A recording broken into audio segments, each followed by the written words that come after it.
Give thanks to Satoshi for magic internet money.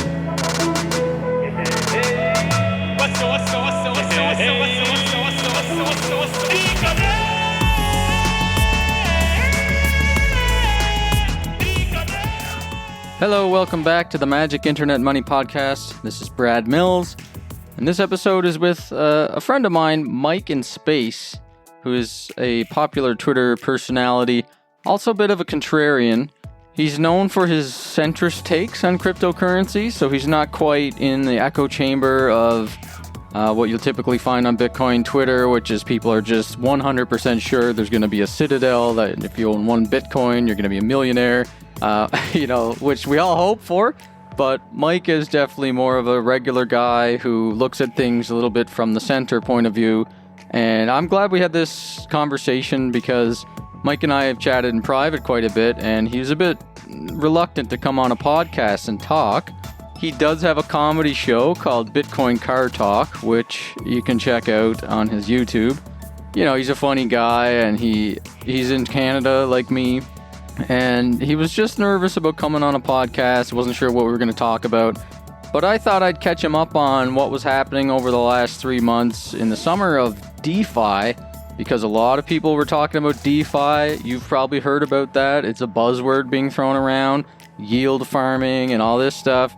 So I thought I'd catch Mike up on that, and he could catch me up on what was going on in Bitcoin Twitter this summer, because I went to Nova Scotia, I had a nice vacation, and I was just digging into this DeFi stuff in the summer, and I wasn't paying too much attention to like the ins and outs of Bitcoin drama and Twitter and stuff like that. So we had a good conversation to catch each other up, and it's probably going to be useful for you if you've not been paying close attention to the space in the last few months. But yeah, just to say once again, I really appreciate all you guys. I've had a couple of people reach out to me in the last month or two to say that they appreciate the podcast and, reach out to me on Instagram or LinkedIn or Twitter. Hey, I'm always welcome to chat with anyone who's listening to the podcast. You got any suggestions, you like it, let me know. I appreciate that. I don't have any sponsors. Bitcoin is the sponsor, so buy Bitcoin. And, leave me a review, because I do this just because I like it. It's interesting. I like having conversations with people like Mike. So leave a review if you're enjoying the podcast, subscribe, that helps. And thanks very much for tuning in again. Let's get on with the episode. What am I going to do?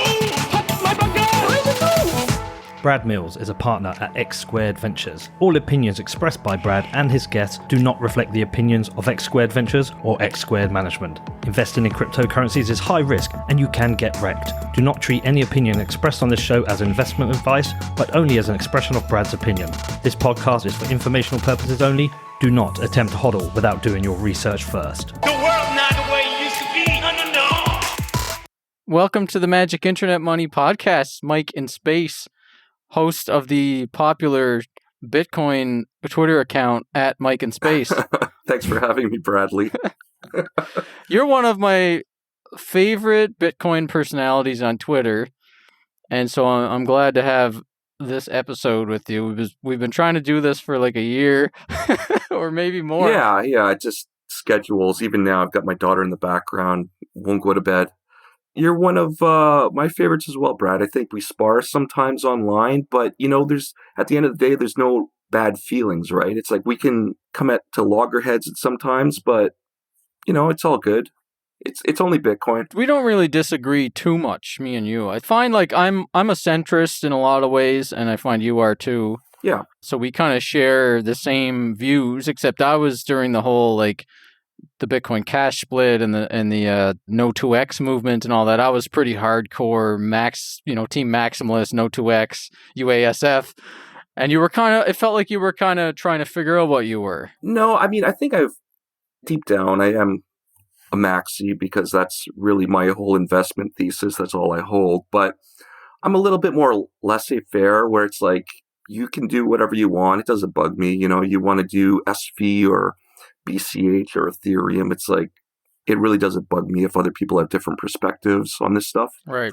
But personally, I only hold BTC. So, a lot of Bitcoin maximalists or I mean, for people that aren't really familiar that are listening to this, I don't know what a Bitcoin maximalist is. Yeah. What would you say a Bitcoin maximalist is? Well, I think it's a Bitcoin maximalist believes there's really only the monetary use case, and all these other things like smart contracts, they don't really require a blockchain, and it's almost like a Rube Goldberg machine to some extent. But I think ultimately the thesis is that there can only be one, right? So all these coins are ultimately competing against one another. And of course, maximalists of any variety, you can be a Ethereum maximalist or SV maximalist. You believe your coin is the one true coin. That, I think, is what maximalism is. You kind of identify as a maximalist, as do I, but you're forsaken by the maximalist tribe. You know why? Because I don't really go along with the talking points, and I understand why they do it. It's really just a strategy to kind of denigrate the competition, right? Bitcoin is the only thing that has any sort of utility, any sort of use case, and I understand why they're doing that. But to my own detriment sometimes, I just speak my mind. It's like I know the talking points, I know why you're doing it, but it's like I'm just going to say what's on my head, even if it's counter to my own investment thesis, and I don't know why I do that, quite honestly. You mean like in a way where you might defend another coin or defend some personality? I think everything deserves to exist and compete. I have no problem with other coins existing in the space. It's like they have every right to do so. This is all open source. This is free markets. This is what free markets look like. I personally think BTC is the best project in terms of the developers and the network effect and the market share and everything else. But other things deserve to exist, and maybe they even have their own use cases. Maybe Monero is better at privacy. I don't know. It's like if that's what you maybe need. DentaCoin is what the dentists need. And that's the thing. It is sort of a spectrum, and that's probably on the farthest end of the scammy spectrum. But then you look at something like Monero, and you know what? If someone needs to use Monero, I'm not going to tell them not to. If you find utility in using Monero, go ahead, use Monero. Personally, I don't really have a use for private transactions of that sort, but if I needed to use Monero, I would use Monero. I have no problem with that. Now, for people that aren't quite familiar with the Bitcoin Twitter space, right? For maybe my friends or my family that are listening to this or something that are kind of like, what the hell are these guys talking about? Right. I guess back in 2015 or 16 or something, there was this term Bitcoin maximalist that started to sort of surface, and it was like Mike said, people who sort of see Bitcoin as the winner, and the money use case is all that matters. And those the sound money maximalists and the gold bugs and all that, they all kind of evangelize the hard money properties and the investment and the money properties of whatever it is, in this case Bitcoin. But then the term Bitcoin maximalism started to become an insult. It was initially created by, I think it was Vitalik from Ethereum, to sort of reference the Bitcoiners that were against the Ethereum ICO at the time. And the Bitcoiners totally embraced it and adopted it as a moniker and started identifying as Bitcoin maximalists to sort of take that power away. And they were like, actually, that's a good term, Bitcoin maximalist. I'm a Bitcoin maximalist. It's kind of come full circle in a way, because in some chats I'm in, people actually are adversarial to me because I'm a Bitcoiner. Yeah. And these are all these DeFi guys and all these Ethereum maxis and all this stuff. They're treating me like we treated them. Yeah. Because now there's so many of them. There's 10,000 or more. I think definitely 2020 has seen the rise of the Ethereum maximalist. I didn't really see that before. They tended to be multi-coiners where it's Bitcoin's good, Ethereum's good, whatever. Now I do see some very, ardent Ethereum maximalists out there.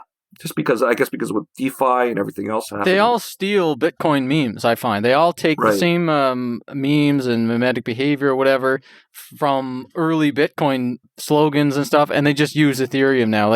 Somebody was describing Ethereum as the internet of money, and I'm like, that was a Bitcoin thing, and Bitcoin was the internet of money. Andreas Antonopoulos coined that 4 years ago. Well, every idea in DeFi originated on Bitcoin Talk Forum 5 years ago, right? If you go back, you see all these ideas. They get recycled over and over. Even at NFTs. NFTs were big into 2017, and now they're big again. Yeah. Bitcoin was the genesis of it all. Yeah. And it's frustrating for guys like us, I think, and the Bitcoin maximalists, who are like even like the real hardcore Bitcoin extremists that are like really adversarial and rude to other crypto communities, that maybe will turn off the public or the average person from even engaging with Bitcoin, because they're like, oh wow, these are the leaders, and they're calling people scum of the earth and all this stuff because they have their investment choices. They have a different perspective there. I think a lot of maximalists think that they don't really need people to adopt Bitcoin. They don't need to evangelize, because the idea is that people will need Bitcoin. Yeah. Right. So I guess if you buy into that, it makes sense that like, well, we don't really need to evangelize, because one day everyone is just going to need Bitcoin and they're going to go out and buy Bitcoin. So we can be as rude and obnoxious as possible, because it doesn't really matter. Yeah. And there's definitely, I think, some people that do believe that most of this stuff is scams. Like there's people like Safety and Moose and he's not wrong. I mean, most of it is scams, right? I mean, who's the other guy? I can't believe I forget his name. With the trading show, Tone Vase, yeah. Yeah, he's known to call everything a scam. Right. Yeah. Yeah, there's a lot of these, like you said, like the 2020, especially in the summer, became the year of like the rise of the Ethereum maxis. Yeah. And they're all, not all, but like a bunch of them are being paid by consensus. And But even if they weren't being paid by consensus, I think they would still be Ethereum maximalists. But it's funny to see how they took a lot of the Bitcoin memes and kind of like, I heard in a podcast recently, one of them was saying, the internet has revolutionized every other industry, the newspapers, the movie industry, except for banking. And now Ethereum is going to revolutionize banking. Like that was like Bitcoin's pitch in 2012, man. Like you're behind the times. So they keep taking all the Bitcoin things and they just slap DeFi on it, or Ethereum, or whatever the phrase of the year is. But maybe is it working? I mean, it's had tremendous success, at least within the space. I mean, I've got a bit of a thesis on what happened and what parts of it worked and what happened. I don't know. How much did you follow of the DeFi bubble? I mean, okay, when I hear words like farming and, like all these new terminology, like I really didn't dig that deeply into it. It just seemed like a casino. Like, you have things like Link, skyrocketing overnight, and it's like, wow, that just went up 1,000%. Would have been nice to invest in that, but then it just crashed, right? So it's probably best that I didn't get into it. It's funny, the one time that I've invested in an altcoin of any serious amount, like I have a $20 of Dogecoin lying around, right? But the only time I invested a serious amount was because I saw you. I think you were investing in Ethereum over the summer, or DeFi, and I'm like, oh, okay, I'll put a few grand in Ethereum. Maybe it'll pump, and then I can sell for BTC, and it did. So thank you for that. You made me a few grand. You're welcome, sir. Yeah. Well, I wasn't actually buying Ethereum at the time. I know. I misinterpreted it. You're talking a lot about DeFi. I don't know how to buy tokens. I really don't. I was saying it's going to go up. I was saying, like, maximalists better get ready. You better get prepared. This summer is going to be nuts for altcoins and Ethereum coins and all these DeFi coins. Yeah. So just get ready. Get ready for the cognitive dissonance. Get ready for all the gloating and all the shitcoin scams coming back and all that. So just be prepared, because it's going to happen. And so it did happen. I'm a bit of an old man at this point where, like, I look at Uniswap and I'm like, well, wait, I got to get Ethereum first to buy these tokens. And so I never got around to that, but I did get the Ethereum, and then it pumped a bit. And I think you told me to get some other token, and I was almost going to do it, but I was like, how do I do it? I didn't even know how to do it. So, well, listen, here's the thing. I started to follow the DeFi thing maybe about a year ago, right? Of course, you're on Bitcoin Twitter and crypto Twitter. Of course, you're going to see that DeFi stuff. People are going to be coming at you saying, oh, well, you got to look at Curve and all these lending platforms and all this stuff. So it started off, I did a bit of analysis on it because I was getting triggered all the time. I was seeing the transaction fees go up on Ethereum. Yeah, hundreds of dollars, is it? Like, it's crazy. Yeah, it was pretty high. It's back down to probably like $4 or $5 to make a swap. Can we talk a little bit about the hypocrisy there, where it's like, they're finally having their fee market moment, and all the Bitcoiners are salty about it because, that was supposed to be our thing. And we still have the $1 fees, and they're in the hundreds, but it's a bad thing when it's on Ethereum, but it'd be a great thing if it was on Bitcoin. Yeah, that is hard. That's a really complicated subject. So because Bitcoin had Counterparty in 2015 or so. Yeah. And Counterparty was one of the first ICOs, and it was an asset trading protocol on top of Bitcoin. It's unfair to call it an ICO because that gives people with the wrong impression of Counterparty. They never... Yeah, it was a proof of burn. It was a burn, right? So you had to burn your Bitcoin. You had to burn your Bitcoin. The devs got nothing, right? So it wasn't quite an ICO. So right, it was just a way to extend the usability of Bitcoin to put tokens on Bitcoin through the Counterparty sidechain. Right. And that's what a lot of people felt like that Ethereum should have done. They should have been a sidechain of Bitcoin rather than making their own coin and raising $18-20 million or whatever it was and then competing with Bitcoin. They should have just, if they were going to do that smart contract thing, just do it on Bitcoin because Bitcoin is the most decentralized. Except, the devs were completely hostile to Counterparty. The community was. It's I don't know if Ethereum could have done that. Counterparty uses the op return or something, and they needed 80 bytes, and the op return got reduced to 40 bytes or something, and the fees went up. Or at every turn, Bitcoin was very hostile towards the very existence of Counterparty. Yeah, sure. There was a segment of Bitcoiners that were not wanting to see the blockchain be filled with these not money use case and in my view, it's irrelevant. It's if you're paying the fee, it's not spam. It's relevant. It's irrelevant to someone's use case. If people want to pay that fee. Yeah. But the thing is, though, that I invested in that Counterparty proof of burn thing when it first came out, and I had my tokens for a little while, and I was messing around with different game currencies that were on there, and rare pepes. Obviously, you were a big fan of rare pepes. Yep.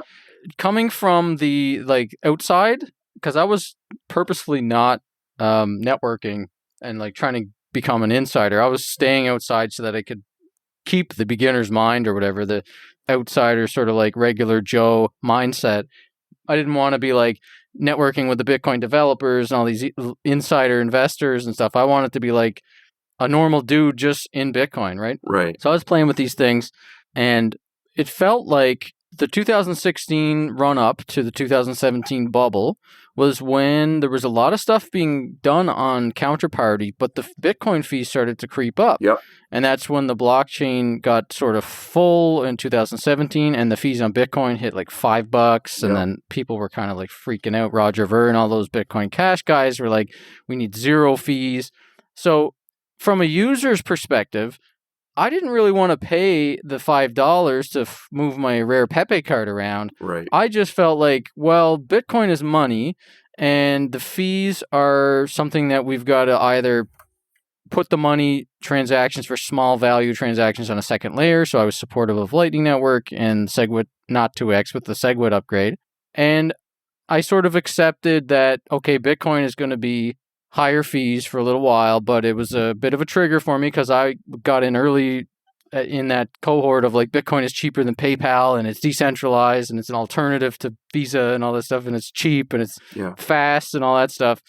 So it kind of sucked to see the fees go up, but what you get in return for those fees going up is worth the fees going up. If you really look at the decentralization properties, right? It's more important to have more decentralization for your money than it is to have lower fees and have it more centralized or more censored. That's the big reason why I'm happy to have these parallel projects run. It's good that these other Bitcoins are out there trying, they're less on the decentralized side of the spectrum, but then they've got the bigger block size. I don't know if it'll succeed, but it's good that, people are trying different things, and one of them will succeed. My money's on BTC, but I have no problem with other things existing. I struggle with it because I'm one of those guys that was I think you had a problem with the marketing, right? Marketing, but also seeing the bubble happen in 2017 and then again in 2020, the summer of 2020 that just happened. Really what happened was the same thing that happened on Counterparty happened again, but on Ethereum. So Ethereum was allowing for coins to be created and assets to be created, plus a little bit of extra stuff. So, okay, well, let's talk about the hypocrisy. Yeah, I kind of think it might be a little bit of a hypocrisy from the other perspective because, so Ethereum was pitched as a faster, cheaper, better version of Bitcoin that could do things like ICOs and the world's computer and dApps and all this stuff, right? Which all requires nearly cheap and free transactions. They build games on Ethereum. They build allegedly DeFi, which is decentralized finance, which is meant to be a way for the poor, downtrodden Latin Americans and developing nations, people who don't have access to the markets that we have access to here, or bank accounts even. It's supposed to be for them. I mean, that's what they were pitching DeFi as. Okay. And the poor people that need DeFi allegedly need cheap fees. They need nearly free and instant transactions if they're going to be using. Well, they do. Do they need DeFi? I don't know. I mean, maybe, but it's funny because the Ethereum ethos or whatever is about changing it and fixing it if it breaks or if it's going to break or if there's problems or whatever. Move fast and break things. Move fast, break things, and then also they like to change their narrative quite a bit. So initially it was like the world computer. Well, Bitcoin does that too. And that's another thing. It's where everyone, and again, I don't have any in Ethereum. I don't really have a horse in that race, but it's like when Bitcoiners are like, well, Ethereum, I thought you were the world computer. Now you pivoted to something else. It's like, first of all, there's nothing wrong with pivoting.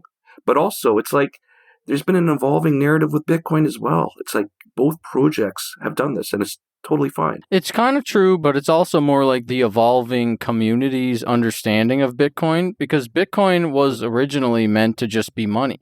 And the white paper kind of leaves it up to interpretation. Roger Ver will always say, like, it's peer-to-peer cash, and he'll cry on public television or whatever about the babies dying because they don't have free and instant transactions. But that was his interpretation of what Bitcoin was. And it was also mine at the time. I was excited by that idea, but also I was a big fan of Trace Mayer and like Max Kaiser and those guys who were talking about it as digital gold. Trace Mayer, is he the Wimblecoin guy? That's right, yeah. Oh, okay. Yeah, the narrative has kind of been evolving with Bitcoin, but I think it's more so like it's our understanding of what Bitcoin should be. And it's been like there's been a sect of Bitcoiners from the early days that we're always seeing the fees were going to rise. Even Satoshi was saying like people are going to get more and more. What was the terminology he used? They were going to get more and more maniacal or tyrannical about the fee limit, and they needed to have second layer scaling for Bitcoin banks and stuff like that. Yeah. So they were thinking about this in the early days, but then there was just a marketing angle that went out from people, and that's what happens in a decentralized community like Bitcoin. Exactly. Some people are going to fly with their narrative. But in the ICO papers for Ethereum, they were calling it a world computer, cheap, free, instant transactions. So it's kind of similar, but I'm not so forgiving of the Ethereum. But you're right, man. Like, nothing wrong with a pivot, but it's hilarious to see they push this so much that, counterparty is broken and Bitcoin's never going to work for asset transfers and stable coins and stuff because the fees are too high. So come on over to Ethereum because we are free and instant and scalable, and we got ZK snarks coming and we got Ethereum 2.0 and all this. And then the fees went to like literally $20, higher than Bitcoin ever went during the summer. One time I paid $300 for an Ethereum transaction. So, I mean, I never paid that much on Bitcoin. So it's clear that Ethereum was totally broke. And every single time that the fees went nuts on Ethereum, it broke the use cases that had been built for the previous slogans, like the dApps. Like the people who built for the dApps, they got priced out because the dApps need 1 cent transactions. They can't operate properly. Right. But here's the thing. When your use case is literally HODL, then that use case can't be broken no matter how high the fees go. So is that really a fair comparison? With Bitcoin versus Ethereum, you mean? Yeah. Where you're saying, well, it doesn't break the Bitcoin use case. Well, yeah, but the Bitcoin use case is like, do nothing. Well, there's like the two Bitcoin narratives for Right. depending on who you ask. I'm on both camps there. I think it's a good investment, and I think there's a portion of it that you should use as money. It's just like a checking account versus a savings account. And that's the thing. There's maxis on Twitter who are like, they've like literally never spent Bitcoin. And it's like, aren't you at least curious? Like, it baffles me. Those kind of people are weird though, man. Like, what percentage do you think of Bitcoiners have actually never spent Bitcoin? Well, I don't know. I mean, I don't know how representative people on Twitter are of the Bitcoin universe. I would say maybe 1% or something. 1% have not. Yeah, I'd say you're like an edge case user if you have not used Bitcoin to buy something. I don't know about that. I think a lot of people buy it as a speculative investment with no interest at all in spending it at retail. Well, by spending, I also mean sending it to someone. Buying something from a friend or giving some away or just using it, like instead of just holding it on the exchange or holding it on your hardware wallet or whatever. Yeah. I mean, I just bought an Amazon gift card because, the price is going nuts right now. I'm like, I want to take a bit of profit. And I'm also we're selling NFTs right now. We're accepting BTC. The problem with the mindset of just hodl and just speculate is that you're never going to have that circular economy form. And I think you do need both. You need the hodl because you need the store of value because no one's going to want it if it's not a store of value to some extent. But you can't have that in a vacuum. You do need this sort of economy out there of people transacting in it. And maybe it's not for coffees, but maybe it's for, someone buying their drugs or whatever. I mean, you need someone out there using it. Of course. There was I forget who I heard this from. I think it might have been someone on the Joe Rogan podcast last year. Oh, it was Tulsi Gabbard or whatever. Okay. She was running for president. And there was this study that was done because all the politicians and stuff started to sort of like cater their message towards the Twitter audiences. Right, yeah. And it turns out that only about 1 to 2% of the representation of people on Twitter are like the 1 to 2% most active and most vocal in a group. Right. So even though there's maybe 2 million retweets or likes on a post, it's like out of 6 billion people or whatever, right? So the people who are the most active on Twitter, it's only representative of about 1 to 2% of a population. And I feel like that's 100% true with Bitcoin Twitter, where most of the active people, most of the influencers and the anonymous like accounts that are just constantly on there, they're not representative of real normal people. And while the advice that like, Dan Held and guys like that, who I respect and I like their writings and stuff, they say like, never spend your Bitcoin. Yeah. It's kind of a shtick and it's kind of like good advice if your only use case is to invest in Bitcoin. And if you don't want to use it. The thing with Dan Held, it's like when he goes after Laszlo and he's like, Laszlo's an effing idiot for buying those pizzas. It's like, dude, Bitcoin might not even be around if it weren't for Laszlo. Right, exactly. So it's like, seriously, like hindsight's 2020, but it's like, come on, you're looking at these events in a vacuum where it's like, no, that helped to create the Bitcoin we have today. So for anybody who doesn't know that story, it's the Bitcoin pizza guy. You probably heard about that. This Laszlo guy, I forget his last name. Well, we got Google here. I can never remember it. Bitcoin pizza. Papa John's. Laszlo Hanyecz. Oh my God, why did I take this mission on? Hanyecz. Wow. Hanyecz. Whatever, Laszlo. That's why we call him Laszlo. So Laszlo was on the Bitcoin talk forums really early on, was like, really wanted to spend Bitcoin and wanted to sort of like make this public scene or spectacle about about spending Bitcoin. So he posted that he wanted to buy a pizza with Bitcoin. Would anyone take the other side of that transaction? And so someone did. Someone said, I'll take some Bitcoin for some pizza. Right. And so Laszlo gave him 10,000 Bitcoins for 2 Papa John's pizzas. Yeah, and everyone freaks out at that. But here's the thing. It's like... Yeah, everyone always comes back to that story now, and they're like, oh my God, the $70 million pizza. And but here's the thing. This is where Dan's argument falls apart. It's like, if Laszlo had bought a pizza with fiat, you could make the argument that, well, he could have bought Bitcoin instead of the pizza, and now he's out that Bitcoin that he theoretically could have bought. So it's a dumb argument because the 10,000 Bitcoin at the time was worth $50 or Right, whatever it was exactly. worth. So it's not that he lost 70 million, because you could use that same argument to say, well, if he had bought a Bitcoin with the money in his pocket, he could have otherwise bought more Bitcoin. So, And he probably, like being a smart guy, he probably used that Bitcoin and then got more Bitcoin, mined more Bitcoin.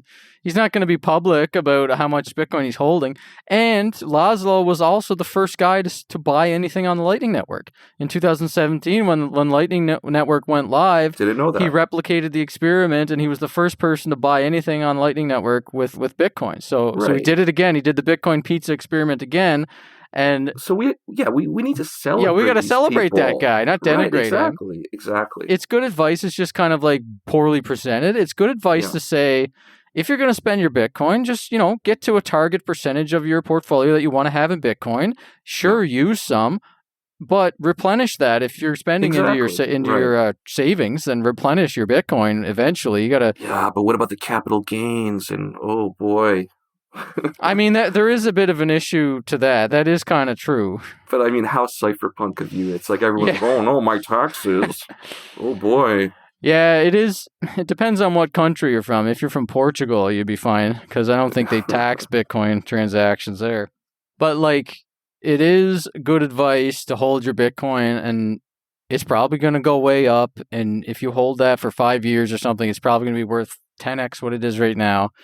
So it is good advice to hold as much Bitcoin as you possibly can. But once you get to your target percentage, use your Bitcoin and experiment with it along the way. There's nothing wrong with buying a pizza or buying some socks or buying one of Mike's NFT floppy disks. Yeah, there you go. So tell us about that. I missed that. You just told me about that on Telegram. What is this? Right. Okay, so with this whole NFT craze, it got me thinking. A friend of mine, Joe Looney, who's the creator of Rare Pepe Wallet, last year he had started putting Pepes on floppy disks, right? Putting the counterparty token underneath a hologram on the disk and putting the image on the disk itself and mailing them out. And I said to him, well, we could do this with a Genesis block. We can put the early source code. We can put a lot of the early artifacts of Bitcoin. It'll all fit on a floppy disk. That's so cool. And we decided, let's put an NFT token on it and limit it to 21. So it's a counterparty NFT token. Only 21 will ever be made. And it's under the hologram on the disk. We started taking orders, and there's been a lot of people have been interested in it. So wait, there's only 21 discs? We haven't made them all yet. They're made as ordered, but we're limited to 21, and that's enforced by the token. So you can be one of the people to get one of the original 21, and then possibly this could become a collector's piece. Yeah, maybe. That's possible.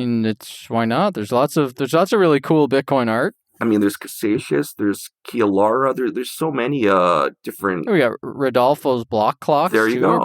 Pretty cool, high end. He did a limited edition of those. Crypto Graffiti just auctioned off a bunch of his fiat. How he took the dollar bills and he made the hooded guy on one side, and on the other side he made some more art with real dollar bills. Right. I have a lot of this stuff myself, but it's and I'm not really buying it as a speculative investment, to be honest. It's more just for my Bitcoin collection. I like looking at these things, having something tangible, because, Bitcoin is completely ephemeral, right? You can't hold one. So it's nice to have a physical coin to kind of toss in your hand now and then, have some physical Pepes around, having the Genesis block on a floppy disk. It's fun, right? It's something I can put in my Bitcoin room up on the wall. I know you've got a block clock on the wall. It's just fun stuff. We're in this kind of unprecedented era of this, all new technology and everything else. And it's have a little fun with it as well. Why not? So how did you get into Bitcoin, Mike? I don't think I ever asked you that. So yeah, I don't know if it's a particularly interesting story. Early 2013, February, maybe April, heard about it, I don't know, in the tech press, right? I don't even recall the original source, but I heard about it in early 2013, and I'm like, looks interesting. I'll put a few bucks into it. I think Bitcoin was $100 at the time. And I bought one, and I bought another, and it's throughout 2013, I just got more and more down the rabbit hole, right? Just reading everything I could. And that's how I got started, just kind of reading up, looking on Twitter. I was on Reddit at the time, that was more of the place to be at the time. Were you offended by all the censorship on Reddit? I mean, that was later. Oh, you mean just from like the perspective now? Yeah, I think they censor like crazy. I'm not a fan of that. Did you care though at the time when you were getting into it? But I mean, when I got in, that wasn't really a problem. It really became a problem with the fork in 2017. That's when it really started to become problematic. It's funny because like in the early days, it was like Reddit was kind of important. Yeah. Reddit and Bitcoin talk was kind of important for Bitcoin discussions, but it was a lot. It was like everybody was kind of part of the same team back then. Exactly, yeah. And even the shitcoin guys, like doing barbecue coin and name coin and Litecoin and all these different random coins, it was still like they were kind of experimenting and they would discuss it on the forums and stuff, and it wasn't so bad. But then it became like opportunists just started to like come and take over and spam and try to raise money and just try to get people to mine their shit and sell like so they could dump on people. I feel for the guys that were moderating the forums and the Reddit because it really did. It was a tough gig when like you got somebody as tenacious and relentless and like manipulative as Roger Ver making a real concerted effort to try to push an agenda along with a bunch of spammers and a bunch of like shitcoin ICO opportunists trying to raise money and stuff. So I think there's a legitimate point to be made about, censoring outright scams and altcoins that have nothing to do with Bitcoin. But I think it got to the point where different opinions about scaling itself start to be censored, even within BTC. We're not even talking about forks of BTC, but it's like, drive chain or different perspectives about how BTC itself should scale. Yeah. That's where it kind of crossed over where it's like, well, we can't even discuss these other possibilities. The funny part about it though was that like I always felt that Reddit was the place where you went to talk about the funny Bitcoin memes and the price and just camaraderie. It wasn't like where the technical discussions were going to happen or where the arguments were going to happen or whatever. So I never really found that Reddit was important. Mm-hmm. And when Roger and all those guys started to freak out about the censorship on Reddit, and equating that to like old Bitcoin cores censoring free thinking and ideas, I'm like, well, Reddit is not where you go to have those discussions. Right. And you guys are just being annoying jerks and like breaking the rules and trying to like manipulate everybody. So I kind of get why they were doing that. Censorship on Reddit is not Bitcoin censoring anyone. Bitcoin's a decentralized protocol. Yeah, it's kind of sucky, but I also think that like the censorship kind of made it worse. Like Roger, could you imagine like if you were really passionate about something and you're getting censored on the most popular forum or whatever, and you feel like you're part of the community and no one's listening to you? I can put myself in his shoes and think like I'm going to get pissed off and I'm going to start like trying to rage against the machine because, if you're Roger Ver, you're always in a fight with somebody or fighting against something or something like that. So you're constantly in an adversarial mode. And these moderators, you're this multi-millionaire early Bitcoin guy, and these stupid, stinky multi-thousandaire moderators are like deleting your posts. You're like, I'm going to get pissed off. And so I kind of do feel like they partly created the monster that Roger turned into by censoring him. But I also think Roger was kind of silly for even thinking that mattered. Like that's not where the decisions were made and where the important conversations were happening. Yeah. But anyways, so what's the website so that people can go get those discs? Right, yeah, if there's any left, it's floppyblock.com. Floppyblock.com? Yeah, so it's the old school 3.5-inch. It's not a floppy, right? They're rigid, right? The 5.14, I think, were floppy, but everyone calls them floppy disks, right? Yeah. So yeah, we put on the Genesis block. We put on the early release source code for the first release. There's the Times of London cover on there. There's early writings and all kinds of fun stuff that you'll probably never look at because you don't have a floppy drive. But we put it on the website, so you can click through and you can see we have a retro World Wide Web interface that looks like it was built in 1996, and it has like the background music and all the the blink tags and the marquee tags and everything else, so you can kind of view it even if you're not interested in buying a copy. You can experience it. Is this your first time? I don't think it is. I think you made like a sticker pack or a book or a CD or something like that of the Bitcoin talk. Bitcoin card talk. Yeah, I made a book a while back. Yeah, that was fun. So what you got into Bitcoin in 2013? When did you start getting public about it So, and doing so your I would show say and about stuff? 2016. So Bitcoin Uncensored was a popular podcast at the time. I really got into that. I kind of befriended Chris and Junshep and did some content. Chris was nice enough to retweet or even put some sound bites onto some of the episodes. And that just got the ball rolling, you know. It was nice to get some feedback there. And then I started creating some of my own content. Some people liked it. And here we are today. So, what are you thinking in terms of the news of the summer that MicroStrategy got involved and started investing like hundreds of millions of dollars of their balance sheet and all that? I mean, it's great. If it's, it seems to me, and I could be off base here, but $400 million into a market this size, like, shouldn't the price have pumped a lot more? Or maybe it's like the price would have been lower if they hadn't? I think it's that second thing. I think there was probably some events that there was some sell-offs happening, right, and lots of volume, and because now it came out that MicroStrategy was buying another $150 million of Bitcoin, he's probably defending the $10,000 level with his team, and then Square bought another, what was it, 20 million or something as well? I think it was 50 million, yeah. Okay, so you got these big buyers now defending the $10,000 level, where before it used to be just the hodlers. Yeah. Like Trace Mayer likes to say, the hodlers of last resort. Right. I mean, that's great when they buy in. The only concern is these are like public companies and they're accountable to their investors. And it's like, hopefully, they don't decide tomorrow, well, we got to dump everything. Yeah, he says that he's bought it with the intention to never sell it. It's a public company. But yeah, you don't know, right? Yeah.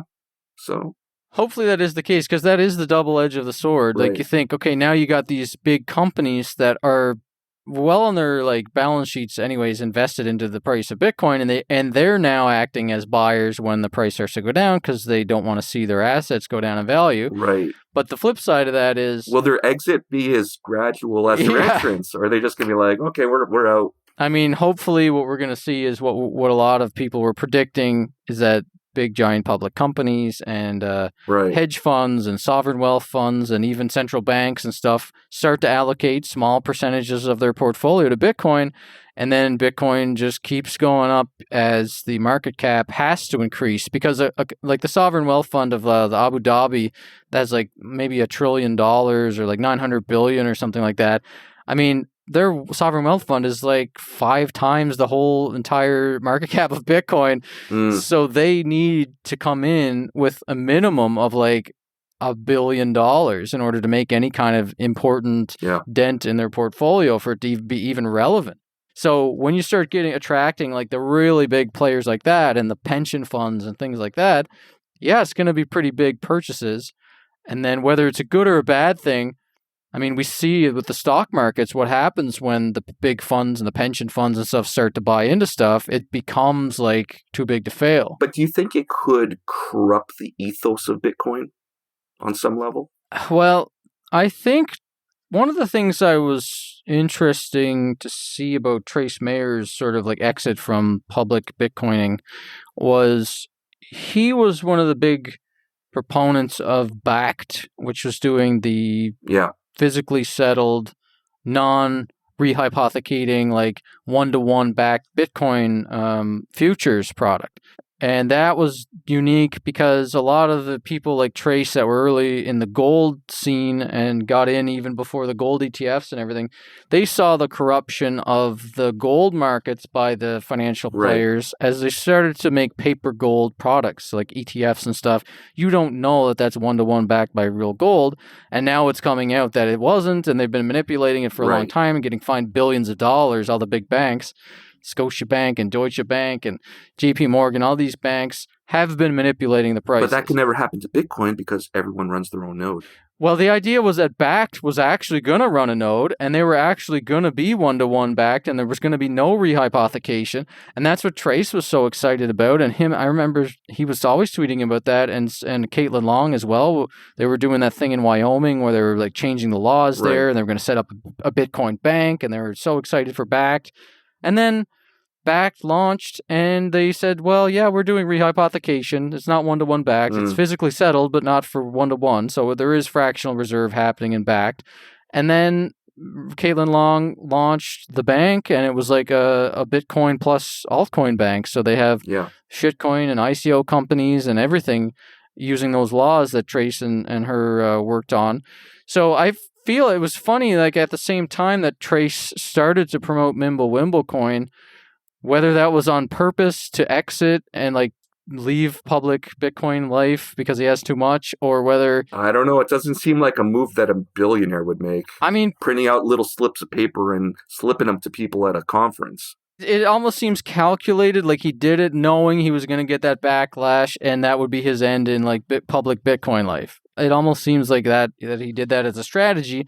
The only other way that I could really think of it is that he actually did change his mind and he got disheartened, and he thinks that what you just said is that maybe the ethos of Bitcoin is going to get corrupted by the new money that's coming in, and he thinks Mimblewimble coin is the new like better Bitcoin because it has privacy. I mean, whatever. It was an affinity scam, right? If you really cared about it, he would buy Grin. You know, that's what he'd be promoted. Why would you buy this Mimblewimble coin scam? Like, it makes no sense. It doesn't. No, it doesn't make a lot of sense. It's weird because I went back after that happened and I watched a bunch of I watched 5 hours of Trace Mayer videos after this happened. I was like, hey, I want to go back to 2015 and see what Trace was saying back then. What was he saying in 17? What was he saying in 18? And he was talking pretty early on about Mimblewimble and privacy. And that was always one of his core beliefs and tenets, is that he thinks... But he was too smart to think Mimblewimble coin was the freaking one that had it. You know, like Monero or something like that has all the other network effects that he talked about. Yeah. And he always talked about the network effects and how the developer mind share and like the merchants and the transaction volume and like the Lindy effect and all those things contributed to the value of a cryptocurrency, and Bitcoin was the one, except it didn't have the strong privacy like Mimblewimble had or these other ones, but he was hopeful that it would get in there eventually. And then all of a sudden he's promoting Mimblewimble coin. It was really tough for me to handle because I was a big fan of Trace's. Yeah.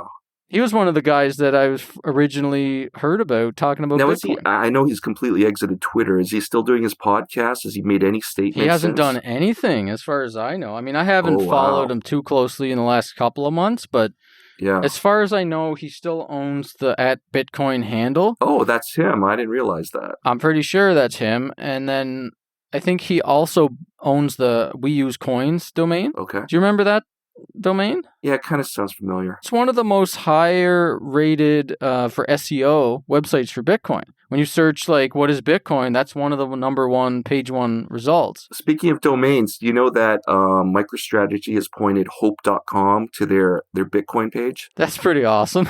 They're also they hold a lot of domains as well. That's part of their business apparently. So they can just point them wherever they want. See, the thing is I heard a little bit of an interview with him on Real Vision, and I kind of fear that Michael Saylor is going to be the type of guy, because he talked all of his talking about these trends that he's into and his domains that he bought and stuff like that. Yeah. He didn't announce on that podcast that he was redirecting hope.com. He talked that he had hope.com, but he didn't say that he was putting it to Bitcoin, so that's pretty cool. Go to it right now. It'll take you right there. Awesome. You know, there was guys like the Real Vision guy, Raoul Paul, who were kind of exciting to see those guys get into Bitcoin because they're traditional markets guys. Yeah. But then they start to talk about Bitcoin and Ethereum in the same sentence. They start recommending people buy Ethereum. Well, that's the thing. This is what it's going to be like. You know, look at the Winklevi or look at even Pomp. Yeah, exactly. I mean, it's always Bitcoin and Ethereum going forward. That's sort of the corporate takeover. So that's what I kind of fear about him with MicroStrategy and even Jack, Jack Dorsey from Twitter. I feel like these guys eventually, it seems like they all are Bitcoiners and they kind of mimic the ethos of Bitcoin and then they just become investors and they're like, well, Ethereum too, Bitcoin and Ethereum. It's they totally disregard what makes Bitcoin different than Ethereum. The company's called Square Crypto. It's not Square Bitcoin. Yeah. It might actually be, I mean, it's kind of interesting to think about Ethereum as an investment if you're just an investor, but I don't think you should talk about Ethereum and Bitcoin in the same sentence as if they're the same type of asset. They're totally different. It's crypto and Ethereum and all that is more I would say it's more like a stock who are investing in another asset class, like Bitcoin is totally separate from Ethereum. Like Ethereum is a mixture of like AWS and Facebook stock or something like that. It's like, yeah, it's probably going to grow and it's probably going to get used a lot. So research it in terms of its properties. It's not decentralized like Bitcoin. It's not a money. It has money properties, but Bitcoin is totally separate. And Ethereum is another separate investment. So it just bothers me as a Bitcoiner, even as an investor, when people just say Bitcoin and Ethereum. It's like, no, it's Bitcoin by itself. And then there's stocks. And then there's like cryptocurrencies like Ethereum. And then there's real estate. And then there's metals like gold. It's like saying, get some gold and bronze. Buy some metals. It's like, that's not how it works. They're totally separate. Anyways, yeah, that's what I fear about those guys. But it is exciting to see as an early Bitcoiner, eh? Like all these big companies talking about Bitcoin. I am still amazed that he apparently put $400 million into it. That's positive, definitely. And all these other companies, What do you think about like the next few years of Bitcoin? I mean, and compared to your last few years of Bitcoin, because I know you kind of went through a little bit of a journey as a Bitcoiner, because you were talking about Bitcoin in 2017. You talked about this on a show, I forget which one, but you were like, I was up on stage recommending buy Bitcoin at $20,000, and then I held Bitcoin and I got wrecked all the way down to $3,000. Yeah. Did you ever question Bitcoin, or were you kind of just like shocked at the drop in value? Like, how did you handle that? It's definitely hard because and we're talking Canadian dollars here for us, so in my head, it was $25,000, right? It's like, well, I could have sold a couple, 50 grand would have been nice, So it was hard, that, because you know what, when it's at 25,000, you think, well, it's going to go to 30,000, 35, and you don't want to sell and regret it. But honestly, now, since then, like, I'm like, take a little profit now and then. When it spikes up, take a little profit. And if it goes higher, oh well, maybe I lost out a bit, but it's like, I think I'm in the black now. So like I sold a little bit a year ago, and it's like, well, now if Bitcoin goes to zero, at least I'm in the black. I sold enough that any investment from 2013 to 2019, it's like more than covered. And it's, and I think you did the same. You were mentioning you had some back pain a year ago, and then you sold some Bitcoin and everything was good. Yeah, it got better. I mean, it came back eventually. I can't remember why. Some other financial related reason. It was like a FOMO thing. It was like, that's when Raoul Pal and those guys started talking about Bitcoin, Ethereum, buy Ethereum, and even Tur de Meester, who's like a big Ethereum skeptic or whatever, he started tweeting about, I just went long on Ethereum, and Paul Brands was like, oh, buy some Ethereum. Everybody's talking about buying Ethereum. And then I just, it was like back pain was just seething. I was like, why are you guys talking about this? Well, it is and then funny, I just gave in. I was like, all right, listen, it's going to happen.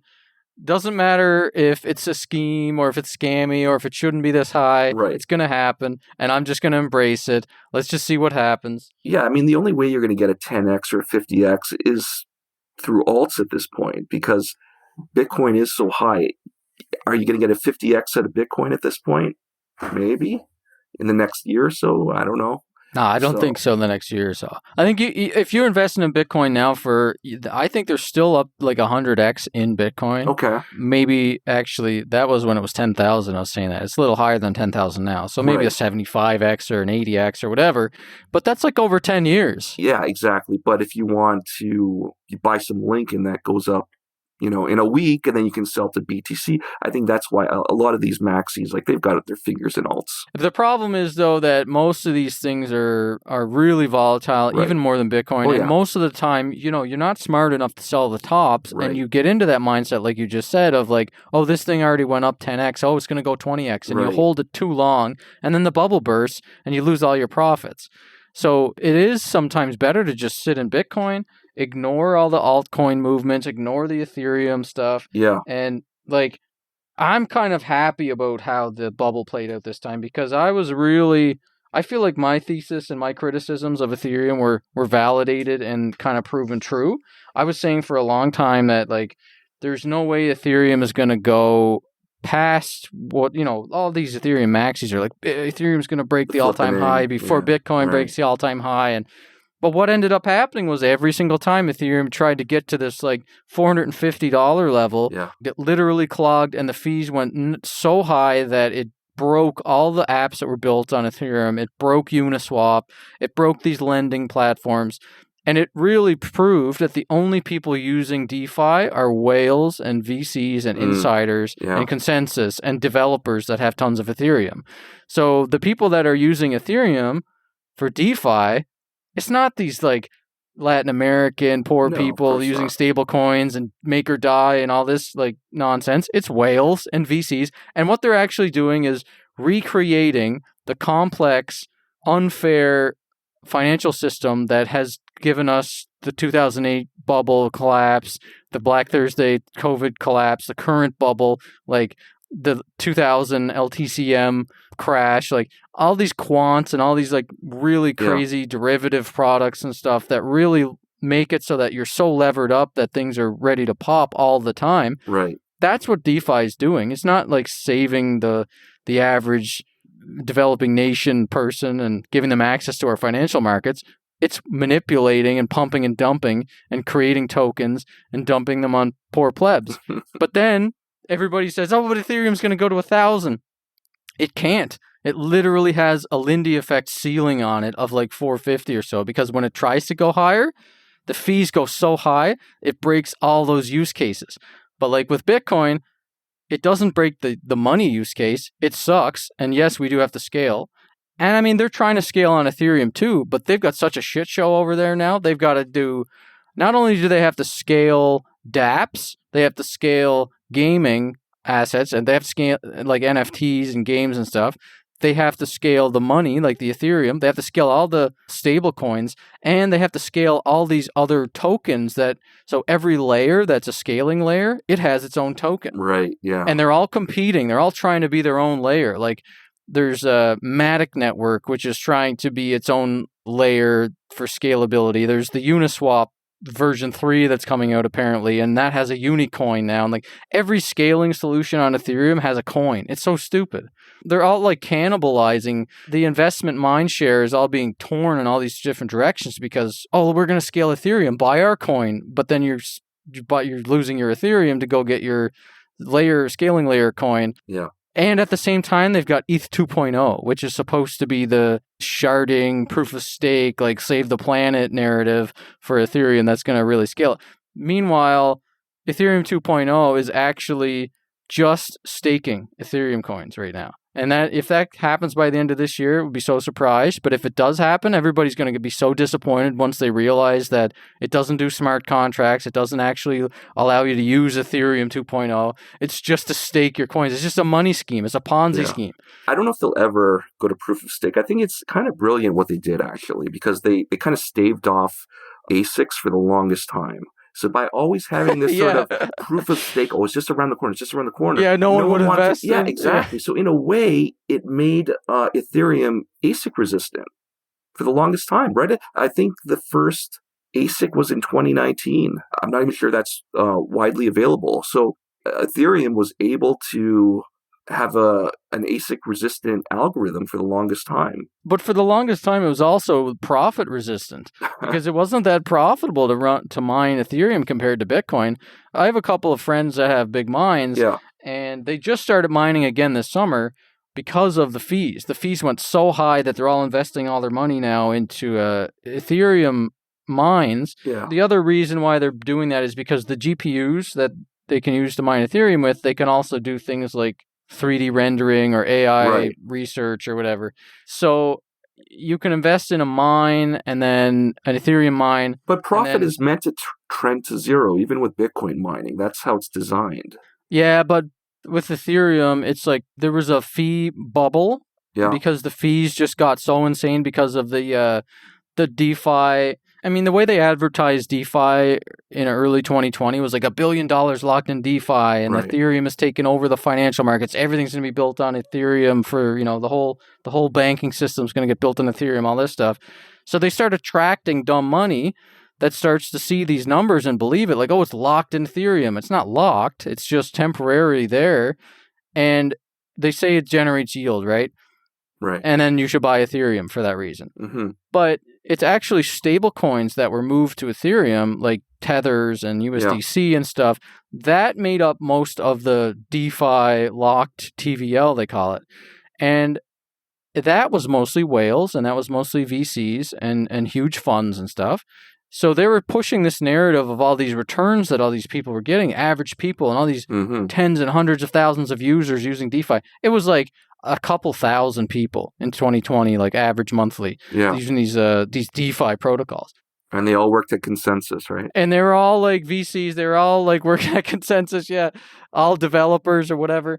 Very little real usage. Yeah. And then when they started to pump out these DeFi tokens, like Curve is this place where you can go and swap your stable coins, and Compound is this place where you can go and lock in, and Yearn is this other one where you can go and like deposit your stable coin, deposit your proof. So you deposit your stable coin on Curve. Yeah. You get a derivative token that says you deposited your tokens. Right. You take that derivative token and you deposit it in a Yearn vault. And then you get a derivative token that says you deposited in Yearn, that says you deposited in Compound, that says you have dollars. Wow. So you have like 4 layers of trust here. And then you take that token and you can put it into like really risky things that will rug pull you, or like the website will shut down, and and then you farm, right? So this is farming. It's just quant complex derivative finance that is not useful. It's not useful. Right. And so that's what happened.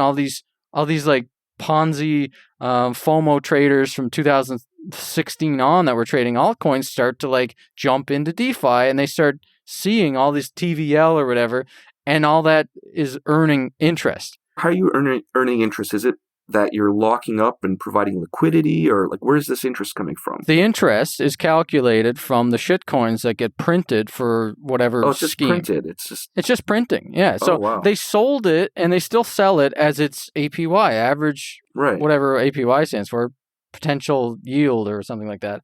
Annual potential yield, I think is, or profit yield or whatever. And it's like sold as interest. You're earning interest on your coins. You're earning interest on your Bitcoin. You're earning interest on your ETH, whatever it is. And really what it is you're just getting given tokens, and the protocol is selling the tokens for you and then selling it into dollars. And in a bubble, you can get really crazy APYs, like 200, 300, 400% a year, but it doesn't last a year. It lasts like a couple of months. Yeah. And, eventually it trends down, because just like how you said, like as the efficient market theory goes, like Bitcoin mining eventually will trend down, Ethereum mining will too.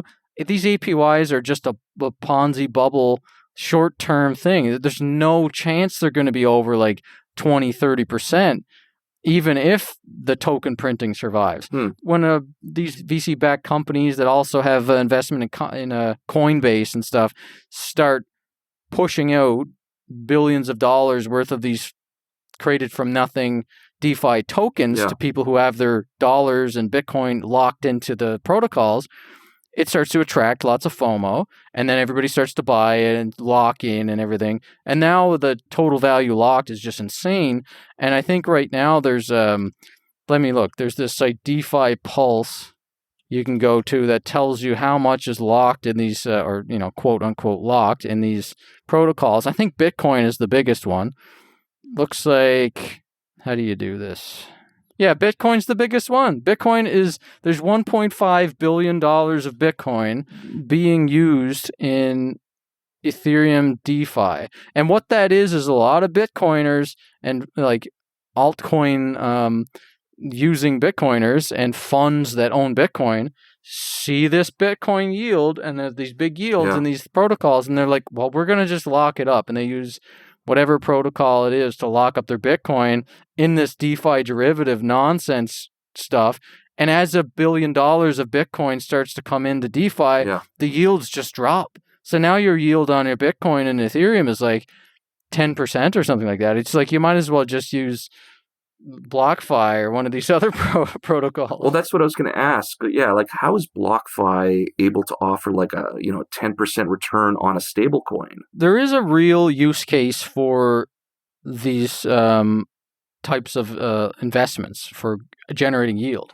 Some businesses will do like they'll loan out Bitcoin for a fund to short. Yeah. They'll use the Bitcoin or the stable coins or whatever it is to short something. And then they have to pay an interest rate to borrow that asset. Mm-hmm. So for something like, you can even get like 12% lending your dollars in the regular markets. Like I got a loan out right now for Canadian dollars with a guy that's doing some real estate flipping, and he's paying 12% a year on the money that I have out with him.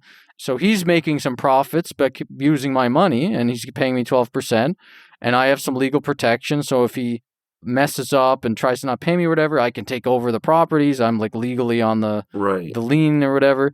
So there is ways to really actually generate like 12% or something interest. Well, there must be some risk there, some unaccounted risk. There is risk, because, yeah. I mean, I would do that right now. I'd put that's a great return if I could get 12% a year on my money. You're talking about like your dollars or your Bitcoin and DeFi? Yeah, dollars. No, like dollars, like within the real world. Well, even in BlockFi or Ledin or any of these companies, I'd say you can actually get about 10-12% interest legitimately through market making or shorting or whatever kind of financial trading or whatever. Yeah. But there is risk that you're going to lose as well, because it's a low risk, but the risk is there that this company's going to totally blow up, and you're not going to get any of your Bitcoin back because it's not your Bitcoin. Right? It's their Bitcoin, like not your keys, not your coins. Mm-hmm. You have a bit more protection legally with real estate lending, because if you can take a sort of like safe bet of like 70% loan to value ratio on the house you're lending money to, and you don't have anybody ahead of you on the lien, like the bank or something, you can get a first position mortgage, first position on the mortgage. That means if this person screws off, you legally get the house or the property. Yeah. That's a bit more safe than lending your Bitcoin to BlockFi or something. Right. I think it's Unchained Capital has the Caravan thing where it's like a sort of multi-sig control where you still have one of the keys, so they can't quite spend or steal your Bitcoin. So how does that work? How can you lend something out and still retain it? I have no idea. I don't know. How does that work? Yeah. I don't know. Like, people talk to me about that, and I'm like, but like, what are they doing with that Bitcoin if they can't use it? Yeah. If they can't actually lend it to somebody, how are they generating any yield? I have no clue how they're doing that. It doesn't make any sense to me. It's the same with the DeFi stuff. Yeah. It's like, that doesn't make sense to me. How am I getting yield? So there's this thing called Harvest right now on DeFi, right? Okay. And it's this joke sort of like farming, this like guy on a tractor. Harvest.finance is what I think it's called. Okay. So if you're a Bitcoiner and you're wanting to, like, for some reason go gamble your Bitcoin on DeFi, you can go to harvest.finance. And you can, like, so Matt Luongo and the Keep guys launched the TBTC recently. Mm-hmm. So there is a real cool use case of DeFi that I found with my experiments with DeFi, and it is Uniswap. Like, Uniswap is pretty cool. There's no KYC, no permissions or anything like that. And it allows you to trade the whatever assets back and forth, and you can put up some liquidity between whatever pair you want. And then it has this automated market making thing using this bonding curve or something like Ethereum term that they made up to allow for decentralized exchange to happen with liquidity. Now, that is pretty interesting. Now, the things that are trading are not interesting. The shitcoin like ICO scam tokens and rug pull tokens and all these nonsense coins, those are not interesting. It was, for the longest time, Uniswap was whatever these sort of like decentralized apologist Ethereum guys would be like, oh, well, we've got Uniswap and we've got Tornado Cash. Those are pretty cool dApps that don't have tokens, because everybody was always shitting on all these token printing schemes, right? But this summer, what did Uniswap do? They printed a token so that they could make $1 billion for their insider VC backers. Right. So Uniswap is now gone from like the last, like the Virgin protocol or whatever that didn't sell out. Now they sold out. So, but anyways, Uniswap still is pretty neat for a use case of being able to have an actual no KYC required exchange, decentralized exchange. Now, the DeFi maxis and the Ethereum maxis will say, like, the banking system is going to be built on Ethereum because of things like Compound and lending and Uniswap. But I always say to those guys, like, the banking system is not going to use a public blockchain. They're going to like suck everything internal and make private blockchains. If they like the technology, they're going to do it with their own cartels. You know, they're not just going to like abandon all the securities laws and like give in to the public networks. They're going to suck it all in and do it themselves. So, you know, the other argument of that side of it is like, well, who's to say what's valuable? And maybe the world is going to move towards tokenization, and then this model might work. But even if that is the case, the fees are too high. So Ethereum and Uniswap is totally like screwed, because the fee, every time people start to use it, if they find it interesting, and you know, Uniswap sucked a lot of volume away from the exchanges this summer. There was a point where Uniswap had more volume than Coinbase in the summer. They sucked a lot of volume in. A lot of the Ponzi traders and shitcoin traders that were in the 2017 bubble, all these chats started to reactivate, and all these OTC rooms started spinning up, and ICO pre-sales went crazy again. Same nonsense we saw in 2017, but they would all list on Uniswap. Instead of having like Binance or Coinbase or Bittrex or Poloniex charge $1 million to list your product, they just put it on Uniswap with some liquidity. So that was actually pretty cool to see as a Bitcoiner and like a bit of an anarchist and like someone who likes to see disruption. I kind of respected that. I like that, but really at the end of the day, none of this shit that they're trading has any real value, I don't think. And like you look at Harvest, like this is like, it started off as a joke with this like Chad farmer guy. They got rid of, oh no, he's at the bottom. If you look at him, he's at the bottom, this meme farmer dude. Is he the guy who ran off with everything? I saw something on Twitter. This thing now has got $1 billion locked into it. Yeah. A lot of it is Bitcoin because they launched this WBTC thing. So like I was saying with Uniswap, there's two sides to the pair, right? So what they try to do is make the stable coins keep their peg. Mm-hmm. So like sometimes, you know, Tether might go to $1.04 or something like that, and Circle USDC might be 99 cents. So they try to like make the decentralized exchange pegs 1-to-1. They incentivize you to put up your assets so that there's a lot of liquidity between them. So when someone wants to move out $1 million, it's not going to send the peg flying. There will be enough liquidity to move between them in a decentralized way. Put more collateral. So yeah, you get rewarded, but with these shitcoin tokens. So like for instance on SushiSwap, which is a fork, a copycat of Uniswap. So on SushiSwap, they launched an incentive pool so that when you put up one WBTC with one TBTC, you know, the more they do that, you get these sushi tokens. So then you get this. So when you put up your WBTC and TBTC pair, you get a sushi BTC token. That's a derivative showing that you've provided liquidity. Wow. And then you take that derivative and you post it in here in Harvest Finance, right? And then you're going to get some Harvest shitcoin. So now you're farming sushi shitcoin, you're farming Harvest shitcoin, and then you take the derivative F sushi TBTC WBTC token and you toss that in the vault and you get even more shitcoins. So it's like all these derivative tokens, like to show, oh yeah, I provided liquidity, and then you post, oh yeah, I deposited my proof of providing liquidity. Oh yeah, I'm vaulting my deposit of my proof of providing liquidity. Wow. And all this goes back to something like TBTC where it's not even your Bitcoin. Right. So it's like such a chain of complex derivations of Bitcoin and whatever the token is. And most of the stuff that's being used on DeFi is BTC and stablecoins. It's barely anybody using the Ethereum. Like ETH is not being used that much. It's like 10% maybe of what's being used, maybe 5%. It's mostly stable coins and Bitcoin that are being used on ETH right now for these DeFi things. So why does that make Ethereum, the token, valuable? Clearly the value is in Bitcoin and dollars. That's the way my mind works about it all, because, you know, Ethereum is the fuel. Right. That's what they said. It's the gas, right?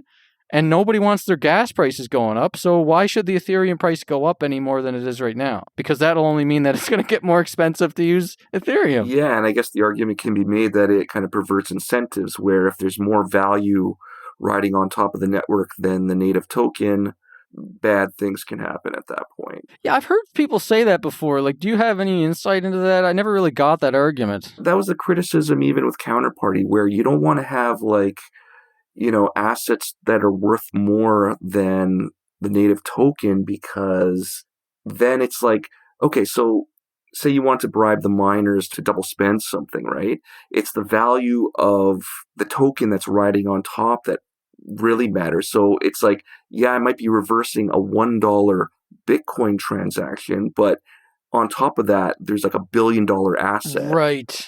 So it's like kind of, it might pervert incentives. There was an interesting thing happening like probably June or so when all this Tether started to move over to the Ethereum chain. Yeah. You know, it got too expensive to use Bitcoin for the Omni layer for Tether, right? Yeah. So, you know, transactions on Bitcoin were $1. That's too expensive to move Tether. Now, you know, it costs even more to. It's funny, they moved it all over to Ethereum, and now it's even more expensive to use Ethereum. So what are they going to do now? They're probably going to move it on to Tron or something. Actually, they did. They moved some to Tron. Yeah, I think they did. They're actually building on a Liquid network as well. But anyways, yeah, I was like, I tweeted it out. I was like, why? According to, I think it was, I forget which website it was, but it shows you the cost to 51% attack the different blockchains. Yeah. I can't remember the website, but anyways, there is a website you can Google costs to 51% attack cryptocurrencies. I was looking at that and looking at how cheap it is to 51% attack a lot of these altcoins. Yeah. And Ethereum wasn't that expensive. It was like $200,000 to do a 10 block reorg or something like that. So I tweeted out and I was like, where's the poor thinking here in my logic? Why can't I, you know, send $1 million worth of Tether to somebody and then rent $100,000 worth of hash power for half an hour and do a 10 block reorg and then get my $1 million back? Like, why can't I do that? Well, in the case of Tether, I mean, it's centralized, right? So they'll just, you know, they'll reverse it, right? Yeah, Tether you could, but if you send it to an exchange and trade it for Bitcoin and then you withdraw your Bitcoin and then 51% attack like within a half an hour, you could theoretically get away with that by washing it through an exchange. Right. And I mean, people were kind of like, I don't know, I didn't really get a lot of engagement, but it was maybe like 100 likes and like 10 or 20 retweets or something like that. But then it was so funny because about a couple of weeks, 3-4 weeks later, Consensus announced that they just bought $20 million worth of GPUs from AMD because it dawned on me that like they know that this is the risk because all this stablecoins are moving to Ethereum. There's going to be more stablecoin value being used on Ethereum than ETH, and it is really cheap. It's not expensive at all to 51% attack Ethereum. So they're investing because they don't have the kind of infrastructure that Bitcoin mining has, where there's like really a lot of people investing tons of money in innovating and chip design and all this stuff to mine Bitcoin. It's super secure, most powerful computer network on the planet. They have to buy $20 million worth of GPUs to make sure that no one does that. And all the gamers are angry because they can't get their rigs together. I think that is the reason why they did that, why they bought all those GPUs, because there started to be more value riding in the network than the native token actually kind of had. Yeah. Well, Mike, I hope that explanation of DeFi didn't put you to sleep. You know what? It's just spinning around in my brain. I'll see if I can retain any of it tomorrow. It all seems like voodoo magic to me, quite honestly. It really is a lot of like quant games. It's like you got to be so smart and understand math really well to have an edge in the Ethereum DeFi. And really, it's just funny to see, but a lot of the smart contract developers and protocol developers and dApp developers and all this were just printing money like crazy this summer in Ethereum because they understood how all these bonding curves and all this shit worked, and they could read the contracts, where the rest of the like altcoin traders and stuff were just like used to looking at charts, where these guys were looking at the smart contracts. And there was this famous example of this one Evanescence. So there's this guy Andre Cronje who became like the darling of DeFi in the summer. He's the guy that created this Yearn product, which was VC backed. Well, actually, it was just him at the time. So he created this. It became $1 billion product or whatever. And then he launched another one. It did really well. Then he has this saying that he's going to test in production, which means he actually like launches his products live and it's not tested, you know? So this was probably like early September. So he launches this thing. People get wind that he launched it. He was asleep when it launched. Like he had it on a timer or something. People piled in for millions of dollars into this EMN thing because it was like a bonding curve. Yeah. And it was this complicated thing where you could like sell to the contract and the price kept moving around. Anyways, somebody figured out within like a half an hour how to exploit the whole thing, and they stole $16 million. So these guys stole $16 million, and then they sent $8 million back to the Yearn address, Yeah. the Zandre Cronje guy's address.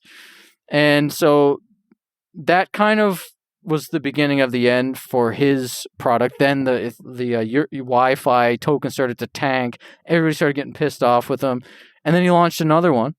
Like a couple of weeks later, same thing happened. It didn't get hacked, but it just got wrecked. People FOMO'd into it, put like $10 million into this thing. And then he tweets out like, hey, this is just an experiment. This isn't a real token. You're not supposed to invest in this. I promise I'll give you some other investable products soon, but this isn't the one. And as soon as he tweeted that, it literally dropped like 90%. Wow. So, I mean, people started getting super pissed off with this guy because he was the DeFi darling in like July. Yeah. And then now he's just 3 strikes in a row where he launched these turd coins that people just lost tons of money on. Wow. It kind of feels like the DeFi bubble is done. I really do think like it's done. I learned a lot this summer, like screwing around with it. Mostly I still think what I thought before, except I think there is some useful things being built there. I think there's some developers in the Ethereum scene that really are kind of like cypherpunky, and they're kind of like, they have the same sort of Bitcoiner ethos. There still are some people that, you know, I put up a poll in one of those DeFi chats. I was like, do you guys think that the Evanescence hacker, do you think that he stole money, or do you think that he should keep the money because he was rewarded for exploiting the contract? But the contract was like code is law. Code is law. Yeah. And literally it was like half the people said, well, you know, I lost money, but code is law. And I was kind of impressed by that. I was expecting it to be like 90% people being like, he's a hacker, we should sue him, we should get a contract out on his head or whatever. But really half of the people were like, code is law, you know, he deserves it.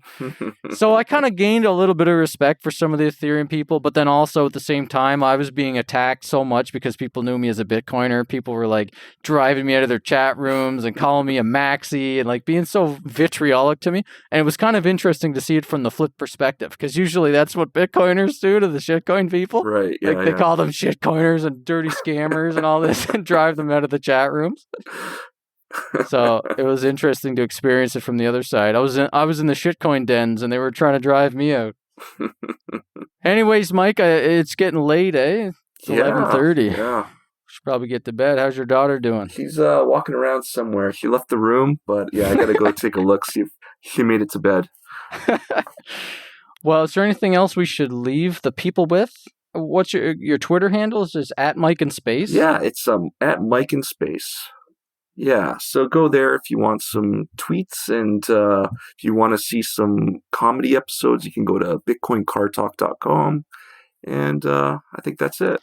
All right, man. Well, thanks a lot for coming on the show and listening to me ramble about DeFi and craziness that went on this summer with DeFi. Thanks, Brad. Definitely helps kind of solidify it in my brain. I got to think about these things a little bit more, though. Well, we can always do a round 2 when it's not before bedtime. Yeah, absolutely. All right. Okay, later, Brad. Bye-bye. Slow down. You need to slow down every once in a while sometimes to see how the world goes round. You need to slow down every once in a while, 'cause you don't know, you don't need to go so fast.